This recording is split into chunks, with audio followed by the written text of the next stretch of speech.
Sean ustedes como siempre, hoy en especial, a esta emisión número 727 de Política a la Mexicana, correspondiente a este viernes 6 de septiembre, mes de la patria 2019, desde Coatzacoalcos, Veracruz, México, para el mundo. Y antes de entrar en materia, a lo que tenemos programado en el flash informativo ya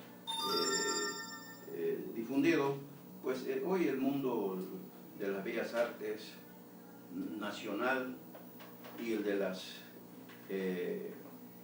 letras en Coatzacoalcos están de luto. Estamos de luto.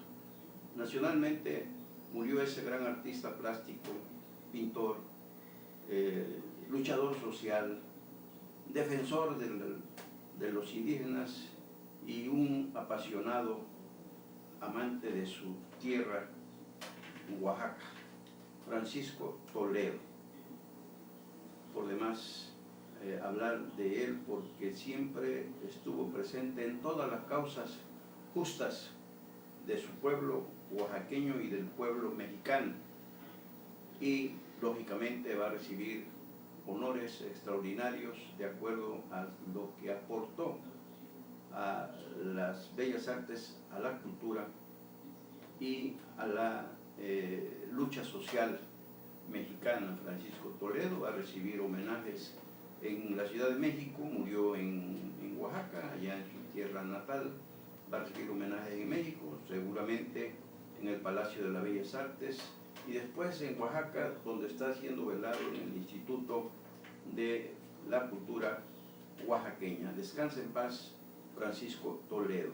Honra de México y de los hombres y mujeres con sentimientos nobles e inspiración para reflejar, ya sea en la pintura, en cualquier otra expresión artística, toda la bondad de un ser humanos extraordinarios como son ellos. Y por acá murió la poetisa Panfilita Che Reyes, toda la vida ligada a las letras porteñas, fundadora del Club de Escritoras de Coatzacoalcos, siempre participativa, todo lo que fuera en pro de Coatzacoalcos y su gente.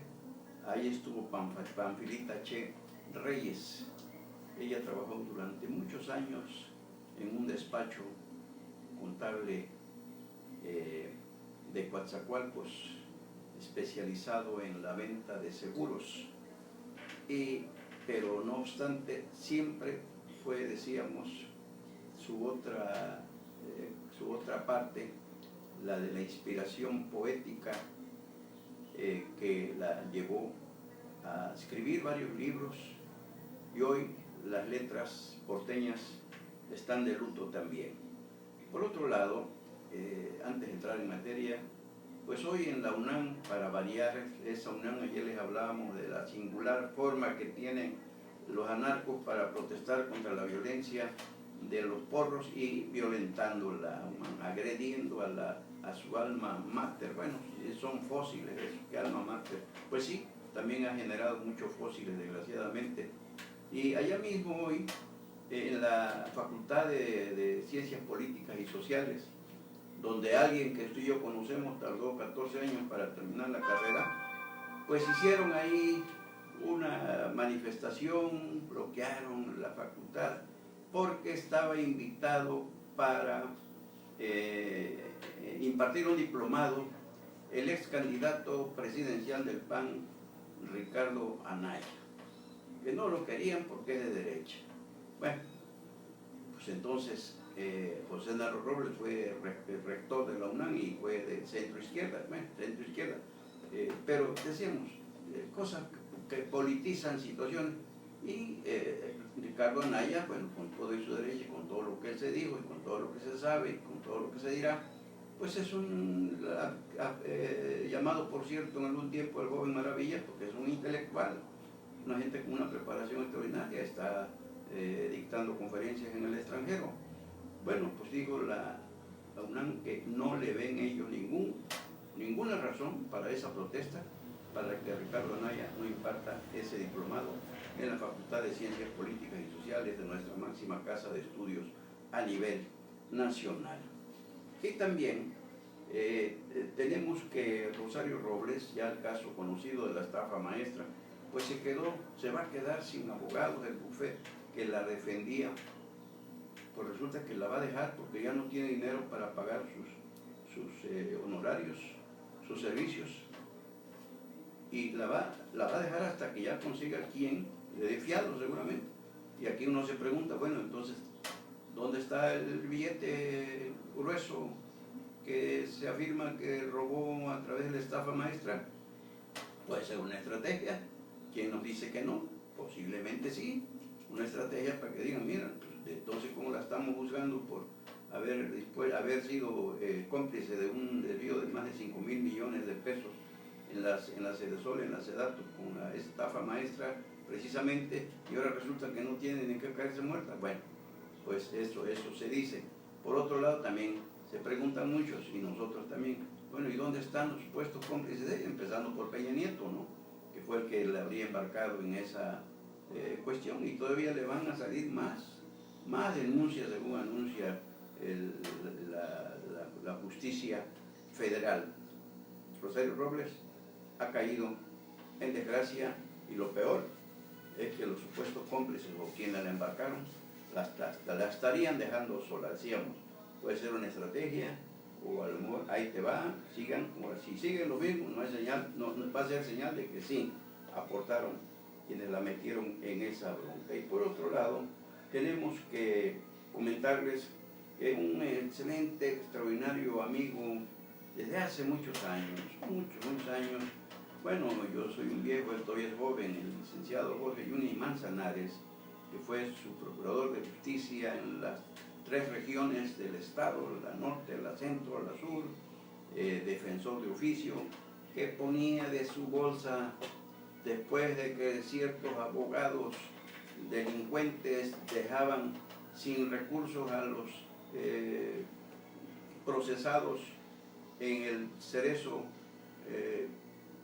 regional Dupor Ostión, ponía en su bolsa para ir a apelar sentencias o ir a promover amparos, en fin, un hombre de un corazón extraordinario y que conducta intachable, indiscutiblemente, y que ya luego le dio por escribir, muy bien, por cierto, con una autoridad moral que tiene para hablar sobre todo, y conocimiento de causa de lo que son las leyes y cómo las interpretan algunos funcionarios, cómo se aplican. Cuando había errores, las dejaba de decir, lo decía, lo criticaba, y siempre lamentaba que la justicia estuviera siempre chueca. Bueno, pues a él ya sabemos que la chicanada que le hizo Javier Duarte de Ochoa, y miren ustedes dónde está Javier Duarte y dónde está Yunes Linares, aquel en un reclusorio con todos los servicios y todas las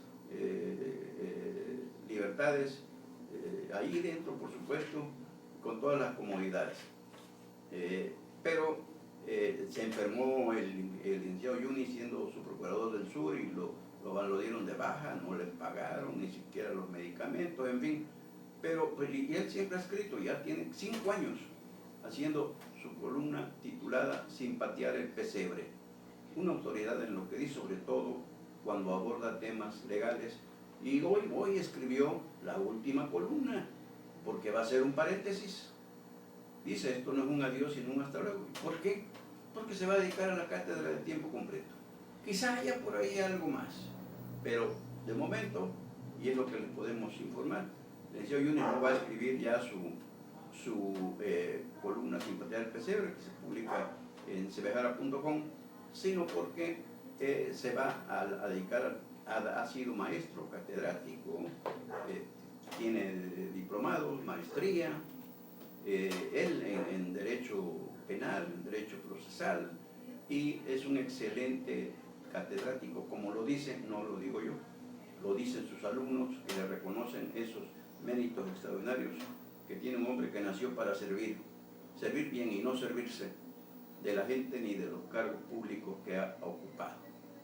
Dice un hasta luego y no un adiós, nuestro querido y respetado, admirado amigo, el licenciado y maestro Jorge Yunis Manzanares. Hace un paréntesis en su columna sin patear el pesebre, pero va a volver en cuanto creemos que no va a aguantar mucho. Se lo decimos sinceramente a nuestro amigo.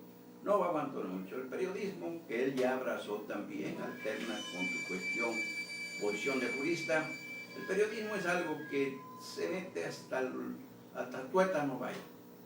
Y no va a tardar mucho en que va a decir que pues lo dispensado está de antemano para volver a escribir.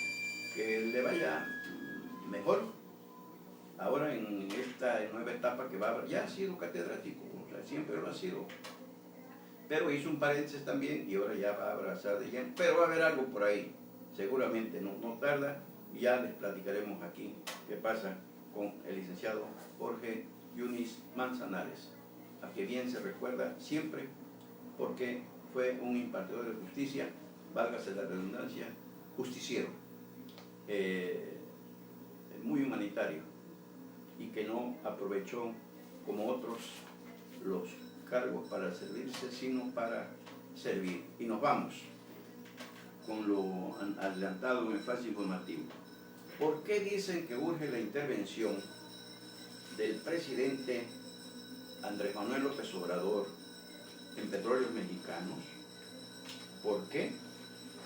Y advierten que la urgencia es porque ronda el fantasma del problema de los gasoductos. ¿Recuerdan el problema que lo metió Manuel Bartlett Díaz de la Comisión Federal de Electricidad al suspender la operación del ducto Texas Sur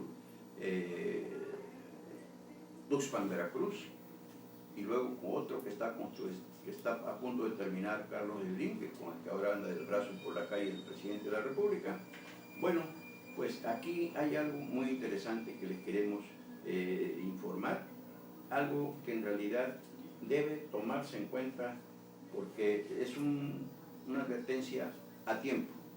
Dice así, eso lo publicó El Financiero, dice: el presidente Andrés Manuel López Obrador tiene que intervenir con la misma prontitud de la crisis de los ductos, de los gasoductos, si no quiere ver frustrados sus planes de incrementar la producción petrolera, porque ya hoy se habla de que para diciembre va a estar Pemex a todo lo que da produciendo crudo, y aquí le advierten que cuidado. Y es que sigue diciendo, y es que la negativa de la Secretaría de Hacienda de abrir la llave de los recursos para pagar obras ejecutadas a los contratistas de Pemex puede convertirse en la segunda crisis del sector energético. La primera fue la de los gasoductos, decíamos, de la Comisión Federal de Electricidad y de Manuel Bartlett. La dependencia que conduce Arturo Herrera, la Secretaría de Hacienda y Crédito Público, llegó al extremo de pedirle al director de finanzas de la empresa productiva del Estado, Pemex, Alberto Velázquez, evitar reuniones y tomarles llamadas con los contratistas. Así es, los pupilos de Octavio Romero, el director general de Pemex, habían dicho a los ganadores de los clústeres donde se tenderán ductos o instalarán plataformas para extraer petróleo en aguas someras, que tenían el dinero, pero no está ese dinero. En realidad se referían a que lo tienen en el presupuesto, en papel de computadora, mas no en flujo real de caja. El comentario es que hay solamente 500 millones de pesos para el día a día. Y Protexa, la empresa Protexa, muy conocida, de Rodrigo Lobo, Grupo R de Ramiro Garza, Cotemar de Mario Dávila, Marinza de José Luis Zavala, Perfolat de Carlos Vizcarra, Mexolif de Daniel Service y Eduardo Tricio, Latina de Adolfo del Valle y OPEX de José Miguel son las empresas, los consorcios afectados. Ellos son los contratistas que lideran los consorcios ganadores. Primera camada del gobierno de la 4T, con la que quiere empujar el alza de la alicaída producción diaria de 1.6 millones de barriles de crudo. Se supone, se sigue informando aquí, se supone que la empresa productiva del Estado, Pemex, iba a destinar más de 3.500 millones de dólares para ese fin, pero ahora se esconde para no tener que dar explicaciones. Decíamos, ¿cómo? Pues no hay dinero, no hay la cantidad que presumían, y lo único que tienen no son ni siquiera 500 millones de dólares, sino 500 millones de pesos contra lo que presumían tener ya listo en caja de 3.500 millones de dólares. Y dice, sigue diciendo, hace unos días fueron a quejarse a Pemex por el no pago. Las internacionales Halliburton, de Jeff Miller, Schulenburg, de Oliver Lepouch, G-Oil y Gas, de Lorenzo Simonelli, y Waterford, de Mark A. McCollum. Y dice, dice, los contratistas de las refinerías están en las mismas. Ojo, no les pagan las últimas rehabilitaciones y peor, les pararon los factorajes y les prohibieron contratar créditos bancarios. Se dice que el cuello de botella en el susodicho, es el susodicho Velázquez, quien vetó a los bancos como financiadores de proyecto, lo que ató de manos a las empresas que hoy están en el peor de los mundos. Pemex ni les paga ni les autoriza a buscar recursos de terceros. Dice Mino Pinches, a cargo de Nima Paurelach, es la primera startup mexicana en levantar una ronda inicial de capital de 8.5 millones de dólares en una etapa temprana. Esto ya es decir, es sobre lo mismo, la situación económica de Pemex y lo que están haciendo sus contratistas organizados en consorcios. ¿Y qué está pasando entonces? Acaba de decir Rocío Nale que se van a contratar 6.000 plazas eventuales para las refinerías. Y les decíamos, Minatitlán, la que ya ha dicho que ya está, no ha iniciado nada, no hay nada todavía. Y lo vemos por la situación, dinero. Es ahí donde está atorando el atorón para que esto marche. Igual con la producción de Pemex, que el señor presidente, de buena fe, él tiene su gran proyecto de gobierno y de vida, es la refinería de Dos Bocas, de su tierra, Tabasco, y rescatar la caída de la producción petrolera. Esa es otra historia, decíamos, porque todo el petróleo que está, todo el crudo que está produciendo Pemex no lo pueden procesar las refinerías, y por eso hay que comprar el crudo pesado, por eso hay que comprar el crudo ligero a Estados Unidos. Entonces, seguramente las reconfiguraciones que anuncia Rocío Nale, secretaria de Energía, para las 6 refinerías existentes, incluida la de Minatitlán, pues seguramente va a ser para adaptarlas, adecuarlas para la refinación de crudo pesado. Pero mientras tanto, esa es la realidad que estamos viendo y no la que nos quieren vender Rocío Nale y el propio presidente de la República, con situaciones que no... ellos creen que todo se mueve con el puro discurso, con las puras habladas y presunciones de que esto, que ya vamos. No, hemos dicho lo que es la iniciativa privada. La iniciativa privada no tiene amigos, la iniciativa privada tiene enemigos, tiene intereses. no amigos, solo intereses. ¿Por qué? Bueno, porque es un derecho de todo el que invierte, pues tiene derecho a ganar, por supuesto, si no son damas de la caridad, hemos dicho 1000 veces, y en este caso lo vemos. Todavía no le pagan y les prohíben negociar créditos con bancos. ¿Por qué? Por el factoraje, porque el empresario, el contratista, entrega al banco las estimaciones, facturas que le adeuda Pemex y quedan, u otras empresas, y quedan como garantía del crédito que les da. O sea, aseguran su inversión ya hecha. Pero en este caso los tendremos al tanto de lo que está pasando, porque aún hay más cosas que contar. Pues cambiando de tema, pero por el mismo rumbo, la Suprema Corte de Justicia de la Nación invalidó el precepto constitucional que votó el Congreso morenista de Tabasco, que gobierna el morenista Adán Augusto López Hernández. Porque, ¿qué creen? Pues resulta que lo mismo que está pasando en Baja California, en Quintana Roo, donde es mayoría morena en el Congreso estatal, lo que vemos que sucede a cada rato en el Congreso de la Unión, donde morena es mayoría, pues quieren cambiar la historia constitucional y legal de México. Y aquí dice, en una información también de Financiero fechada el 5 de septiembre, antier, dice: la Suprema Corte de Justicia de la Nación invalida precepto de la Constitución Política del Estado de Tabasco que establecía el mecanismo de cuantificación del financiamiento público de partidos políticos locales.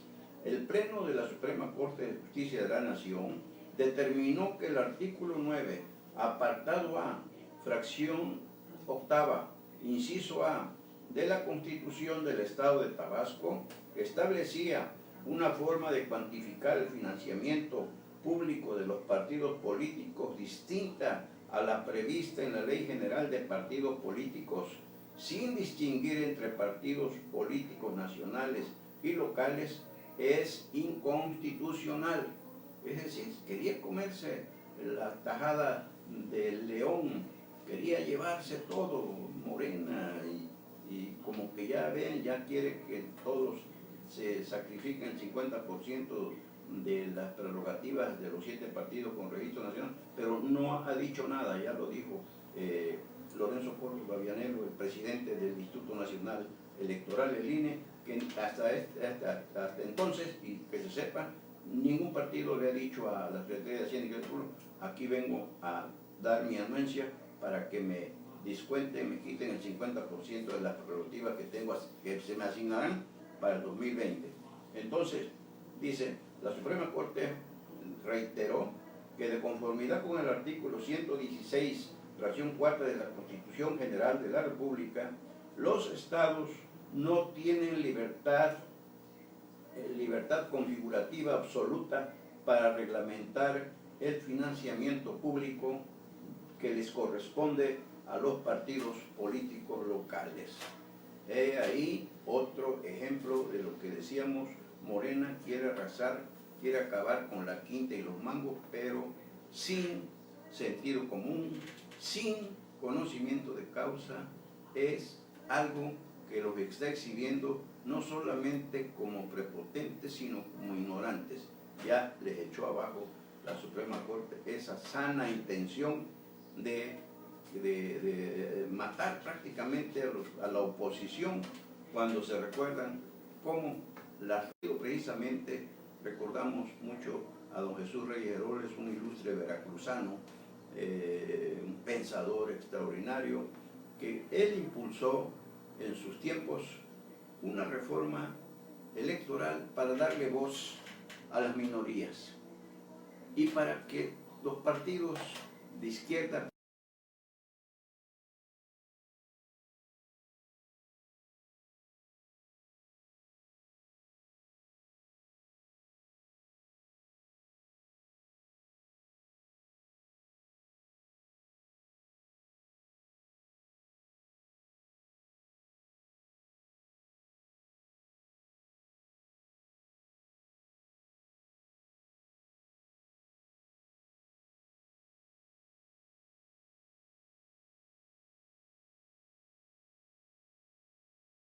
13 se salvan.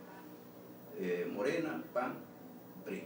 De ahí en fuera los demás, siempre luego la ventaja que tienen de colgarse de las valencianas, de los partidos grandes, no para otra cosa que para salvar el registro y seguir viviendo a costillas del pueblo mexicano sin aportar nada en pro de la democracia, ni tampoco para reformar leyes que sirvan a México y no a la nociva por parásita partidocracia de esta política nuestra, política a la mexicana. Y Morena le soltó, claro que le soltó la mesa directiva al PAN.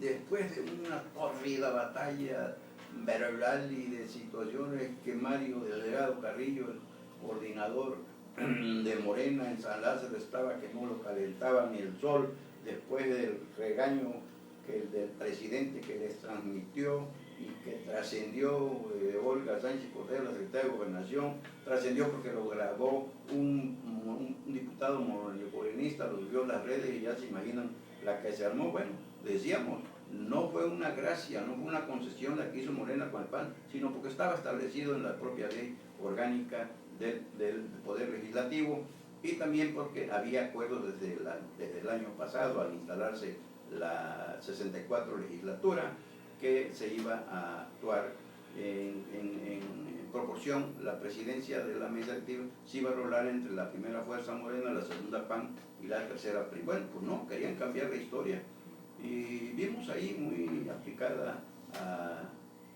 a Dolores Padierna Luna, que anda también muy molesta. Ahorita ya debe estar feliz porque encarceló a Rosario Robles, la que encarceló a su esposo René Bejarano, el señor de las ligas, lo recuerdan. Bueno, ¿para qué les decimos más? Y a final de cuentas dijo Morena, Mario Delgado, sí, PAN, te damos la mesa directiva, pero ¿a quién vas a poner de presidente? No, porque voy a poner a Javier Azuela. No, ese ha insultado al presidente y a Muñoz Ledo. No, ese no. No, pues a Laura Rojas. No, tampoco, no me conviene. ¿Por qué no pones a Marco Adame? No, porque no nos inspira mucha confianza, no hemos visto que se lleva muy bien contigo y con otro de Morena y no vaya a ser ya. Bueno, pues resultó lo que tenía que resultar. Fue Laura Rojas, le dijo el PAN, me siento y estás arriesgando a que caiga el Congreso en una crisis constitucional. Pues finalmente quedó Laura Rojas de presidenta, pero le pusieron como primera vicepresidenta a Dolores Padierna y como segundo vicepresidente a Marco Adame del PAN. O sea, le hicieron un sándwich, le pusieron grilletes, esos dos grilletes, y a ver qué pasa. La tercera vicepresidencia le tocó al PRI con la ex gobernadora de Yucatán, Dulce María Sauri Riancho. Y ya después las secretarías restantes se repartieron entre los demás partidos y todavía ahí alcanzó también Morena, el PAN y el PRI. Así quedó, no fue una concesión al 100, sino condicionada. Y ahora dependerá de Laura Rojas y de la asesoría que seguramente le van a dar los líderes como Marco Cortés y demás dirigentes del PAN, donde hay gente con mucha calidad de discusión, de diálogo también, y interesante. Vamos a ver lo que está sucediendo en este. Y a don Porfirio Muñoz Ledo, ¿qué pasó? ¿Por qué creen que le crearon el Instituto de Cultura Legislativa? Seguramente ahí ya se va a dejar la diputación y se va a ir a ese instituto. ¿Y saben para qué? Pues para enseñarle cultura legislativa a los diputados que llegan con los ojos cerrados, la mayoría. O sea, le van a pagar para que después que ya están cobrando por lo que no saben hacer, vayan aprendiendo. Si quieren, no dicen qué va a pasar con los que no aprendan o se resistan a ser alumnos, y van a tener a un director de un instituto que ya lo vemos cómo los ha tratado. Ignorantes, y vaya, hasta pendejos les ha dicho, con todo respeto. Pero Decíamos también que la situación de la iniciativa privada que está pidiendo ese paquete económico 2020 del gobierno de la República, o sea, el presupuesto de la ley de ingresos y el presupuesto de egresos, pues pide que sea balanceado, sobre todo, que permita el desarrollo y que no esté orientado a un ahorro mal entendido que finalmente provoca parálisis en lugar de propiciar el crecimiento, la inversión, sobre todo gubernamental, para que detrás de ella venga la privada. ¿Se imaginan ustedes lo que va a resultar después de esta postura de Pemex con los contratistas, que no les quiere pagar, está escondiendo el dinero, les cierra las puertas para que consigan créditos con los bancos a través del facturaje? ¿Qué va a pasar ahorita? Con desconfianza. El presidente sí invita a Carlos Slim, invita a Antonio del Valle, invita a Carlos Salazar Lomelí, del Consejo Coordinador Empresarial y todo, pero lo hemos dicho siempre, ayer todavía lo decíamos, el inversionista no es ninguna dama de la caridad, lo estamos repitiendo hoy nuevamente. El inversionista busca cómo ganar, cómo hacer negocio, es lo suyo, pero en este caso, con la nueva ley de ingresos y el presupuesto de egresos 2020, pues hay mucha incertidumbre, y de eso dependerá también para que el país pueda tomar su rumbo. No hay que ver ahorros como lo que llama el presidente, atesorar el dinero, a tenerlo ahí y no soltarlo, porque entonces llega la parálisis, como estamos en este momento, en que todos los pronósticos, incluido el mismo Banco de México, es que ni este año, ni el 2020, ni el 2021 crecería el país en los porcentajes que el presidente quiere, precisamente porque el gobierno es el que menos está haciendo para poder invertir, que el sector empresarial se sume. Los bancos ya dijeron, por cierto que ayer Luis Niño de Rivera, que es el presidente de la Asociación de Bancos de México, salió a hacer una defensa heroica del presidente, del gobierno del presidente López Obrador, y se fue contra la calificadora Moody's, que sigue viendo las cosas como suponen que van a suceder y no las que está viendo el presidente. Si hay un choque ahí de opiniones. El presidente, pues sabemos, no es un experto en finanzas, en economía, y las calificadoras sí lo son. Y Luis Niño de Rivera pues habló y se le fue a la yugular a Moody's, pero dicen, bueno, pues hay una razón que tiene Luis Niño de Rivera, el presidente de la Asociación de Bancos de México. ¿Por qué? Porque él es empleado de Ricardo Salinas Pliego, el de TV Azteca, que es un gran contratista del actual gobierno, y lógicamente que tenía que meter las manos al fuego por el gobierno López Obrador. El problema es que embarcó a toda la banca que representa, y podría haber por ahí alguna llamada de atención a Luis Niño de Rivera, sino que en último caso le dan las gracias y que se dedique mejor a la defensa de TV Azteca y de su dueño Ricardo Salinas Pliego. Y el aeropuerto de Cantijas refleja la crisis económica del sur. Sí, ciertamente, decíamos, bajó la demanda del año pasado a esta, unos 33,000, 35,000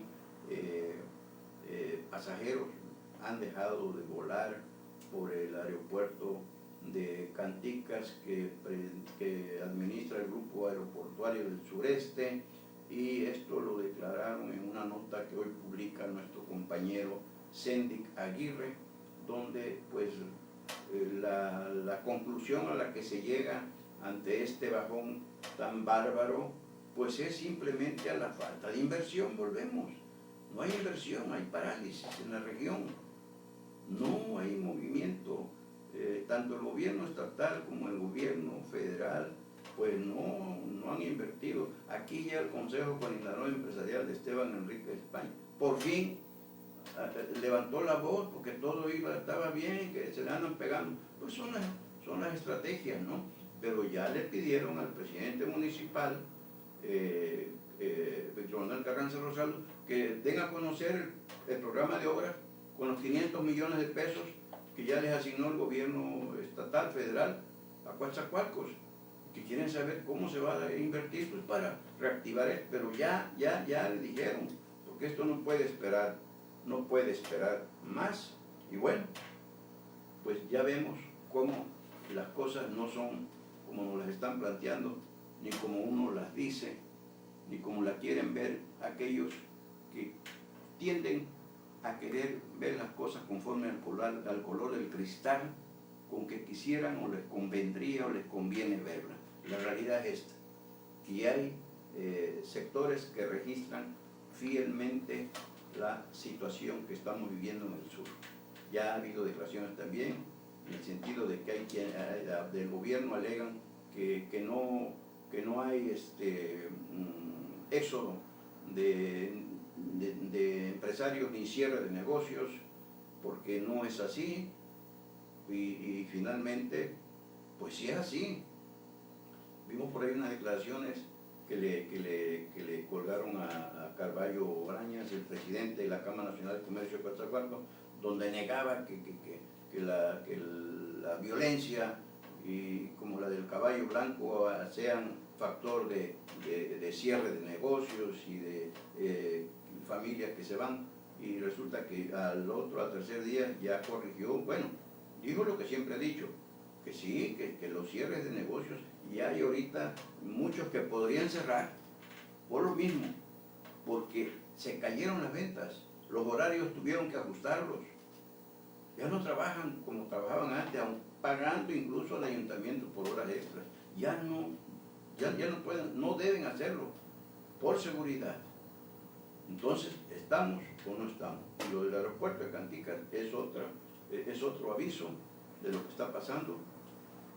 Insistimos, el presidente López Obrador le está fallando al sur de Veracruz. Todo, ya ahorita fue, por ejemplo, el de la Guardia Nacional, Alfonso Durazo Montaño, a instalar un operativo especial de élite en su natal Sonora, en 3 municipios, incluida la capital Hermosillo, porque Alfonso Durazo Montaño quiere ser gobernador de su natal Sonora. Entonces, el presidente con Tabasco, todo, le llevó hasta la refinería contra todos los pronósticos y los estudios de los expertos. Entonces, ¿de qué se trata? Pues no que son distintos a los demás, no que son distintos a la mafia del poder, no que no se parecen en nada a los conservadores, no que ni siquiera sería un insulto compararlos con los gobiernos neoliberales. Bueno, pues la realidad es la que cuenta y lo demás es puro cuento de pescadores. Y el rescate del basurero de Las Matas, ese foco gigantesco de contaminación que durante tantos años, pues el presidente en campaña dijo que él sí iba a cumplir, y igual Cuitlahua, vino el presidente en la primera visita que hizo al sur, estuvo allá en el tecnológico de Minatitlán, el que ahora van a convertir en un Avándaro o un Busto. Ahí dijo, pasó primero, venía de Tabasco, pasó primero al basurero y ya dio el banderazo y se arrancó, y de pronto se detuvo todo.